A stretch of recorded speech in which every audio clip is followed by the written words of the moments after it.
I was talking to someone yesterday about their new job, so different to their previous ones. What made it different? It was the culture of the workplace, so strong despite it being virtual. I'm Cathy Sheppard, and I love working with teams so that they can be the best that they can be.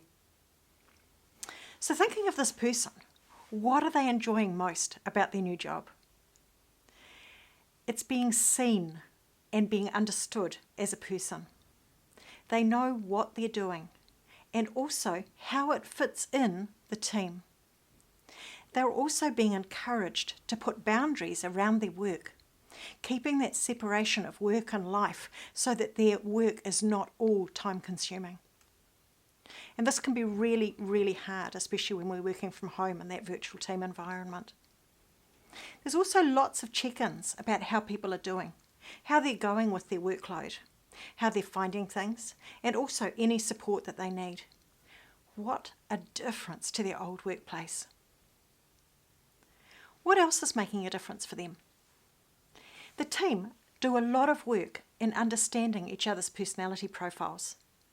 They're finding this incredibly useful for helping people understand themselves and each other, improving communication, and enabling people to understand much better what the other people in their team need and how to support them most effectively. So, this leads into my 2 quick tips to help keep your team engaged and trust really high in the virtual team environment. Creating a culture of effective teamwork requires a set of skills and a common language. This is 100% learnable. The first tip is about communication. People need to know about what's going on, what they're doing, and how they are doing it. 99% of the issues that I've seen in teams come down to communication, either a lack of it or misunderstandings due to those different communication styles. So what works? The first one is to have regular meetings together so that everyone is on the same page about what's happening. The second is checking in with each other about how you're going, both about the work tasks, but also giving people the opportunity to talk about how they're feeling. The third thing is about having fun. We need to be able to have some fun together as well. Those social chats that we have around the water cooler or around the fridge or in the lunchroom in a real environment are really, really important, and they're much harder to maintain in a virtual team environment. The last part of it is about the celebrations, that acknowledgement of the work that both individuals and the team are doing. And those little celebrations can help create the fun together as the team, which lightens the mood and re-energises people. This may not seem important to some people, but to others it is vital. And this leads really well into the second tip, which is the need for people to understand each other, to learn lots about yourself and about other people. Every single person wants to be effective. Everyone has a need to find happiness in their lives. When you're happy, everything is easier and you have a lot more to give. So doing personality profiles with everyone in your team is one of the easiest ways of supporting this learning. The more that everyone has that same information, the more powerful it is. I found Everything Disc to be the easiest to use and the best profile for this in teams. With Everything Disc profiles, you learn about why you do what you do and why others do what they do and why that's so different. You understand your priorities, how you approach situations and why.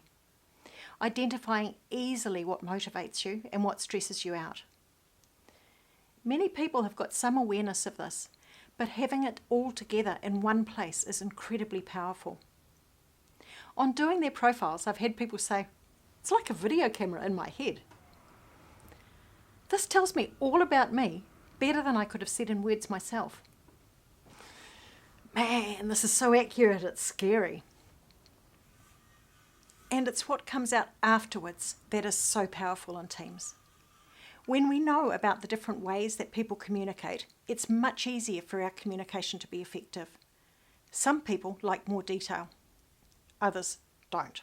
They want less detail. Some people like to work independently. Others like to collaborate and so need much more opportunity to be able to bounce ideas off each other. The more we learn about ourselves and how we work, the easier it is to work to our strengths as well as to build trust in your team. So knowing this stuff also helps that first tip around communication too. Effective teamwork begins with trust, that vulnerability-based trust where people feel accepted as themselves, warts and all. No one is perfect. Every single one of us has strengths to contribute. There's so much negotiation required in teams. People can be so frustrating and so incredibly interesting as well. So the more we learn about ourselves and others, the easier it gets. And practice makes perfect. Using a tool like Everything Disc every single day helps in creating that culture where everyone feels valued and able to contribute, everyone engaged and with high trust across the team. If this sounds something that you and your team could benefit from, then book a call with me. I'd love to have a chat with you about what's going on in your team and how you could make it work much more easily, whether you're working virtually, in person, or mixed as a team. Looking forward to talking with you soon. Thank you.